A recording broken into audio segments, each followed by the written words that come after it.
Episode 15, Exercise. Erasing Inhibiting Memories.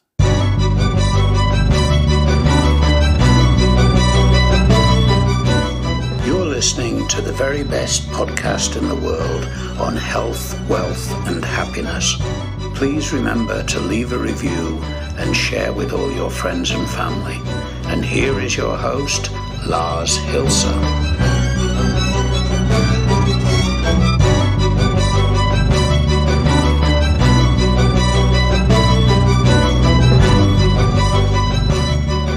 And boom, another week comes to an end, and wow, it was totally interesting. The episodes were interesting. The Q4L session was insanely interesting, and everything was just kind of smooth, although it's getting fucking cold in Central Europe. So when you hear a crackling in the background, it's the fireplace that I heated up because there was no other way to tolerate this.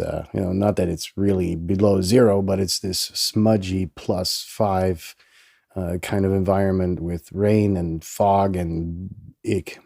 So it's just more comfortable to sit in front of the fireplace. So if you hear distracting noises in the background, it shall be the fireplace that's making me feel more comfortable. And lucky you who are in warmer regions of the world.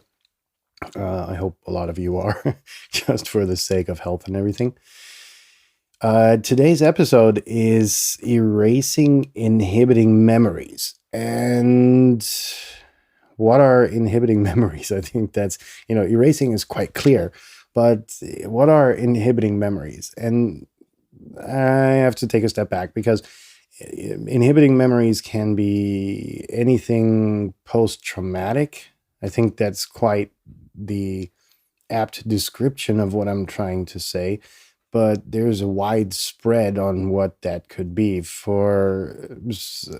can be like an embarrassing situation which you can easily chew on for years and years and years. They will circulate in your head and kind of inhibit your development because of this experience. You kind of transport it to other situations in life, and therefore it just makes it insanely complicated to go into a similar situation because you're always going to be fearful that something like that can happen again. And the first time I actually tried this exercise was many, many years ago when I started reading into NLP, neuro-linguistic programming. That's where the basic idea that I'm going to outline to you today comes from.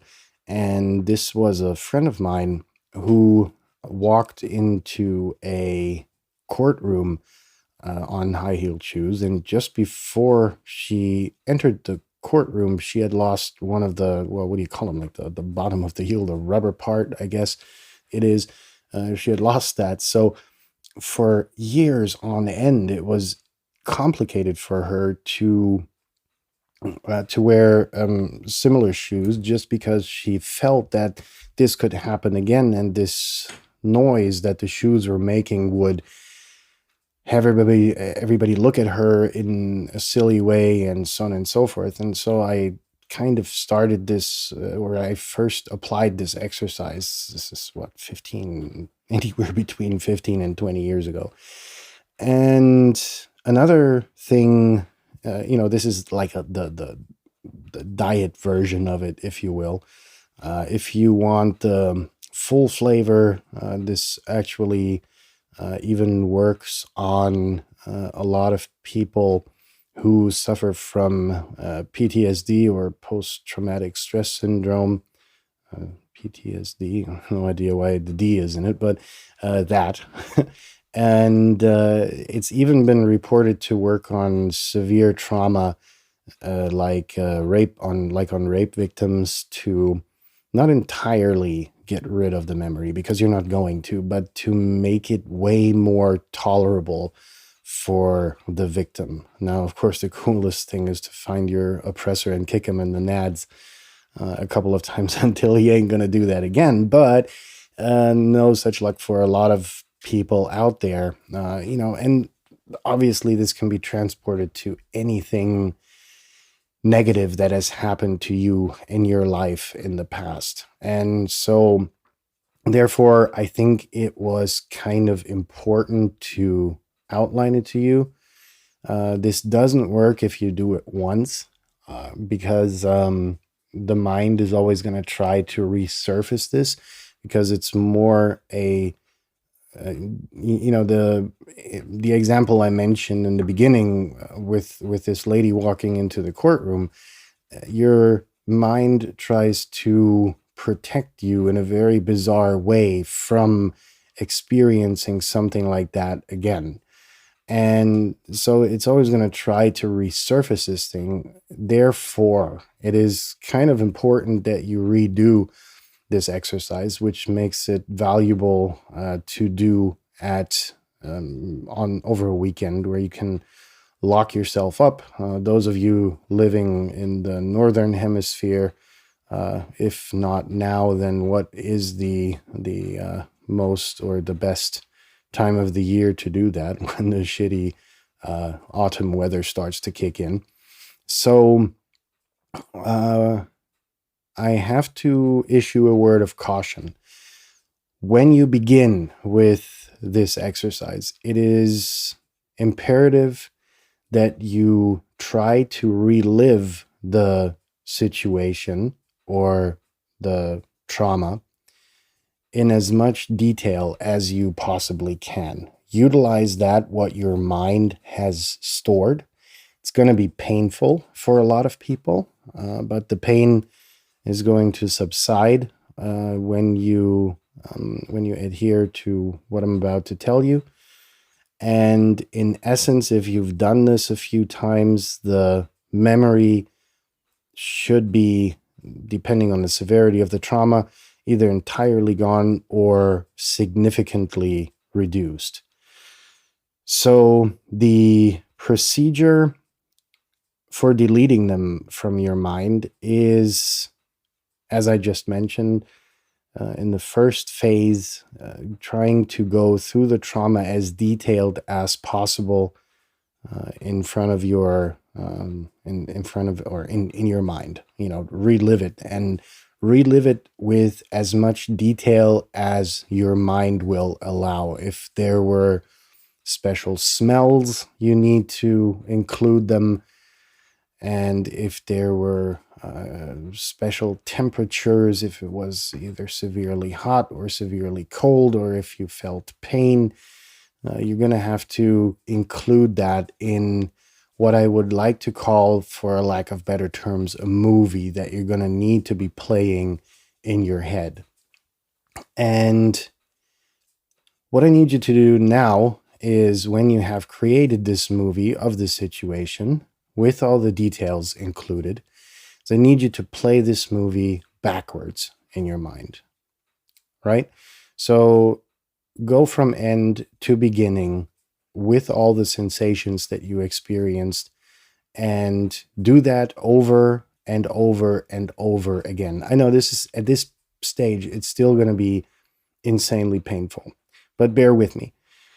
So eventually what you're going to do is you're going to start to play this movie backwards, faster and faster and faster and faster. And the faster the movie gets, the more the colors are going to fade, the contrast is going to fade, and eventually what you want to make yourself, or want to include in the movie, is that, once the colors, the contrast, and everything is faded, it's just this pale black and white image of the movie, like a very used movie reel, is going to be left. And eventually, I need you to, in your mind, make it fade out so far that it's actually going to turn into a blank canvas.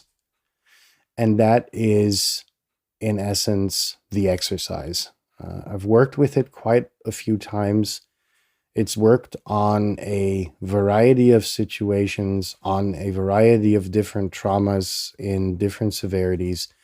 and has led to significant success with people who I'm still in contact with today.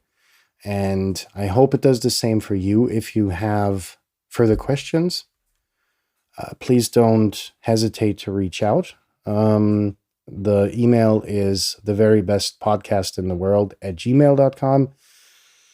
If you wish to communicate in more secrecy, if you don't want to use conventional email, please write me an email there that you wish to speak off the books. I'll send you my other email address, which has a PGP key attached to it, or we can use Proton Mail or a variety of other services that are out there if you wish to communicate in more secrecy.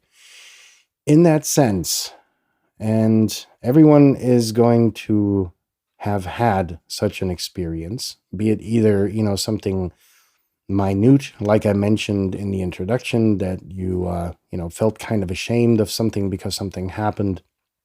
But this can be inhibiting in a similar way than a severe trauma that you experienced.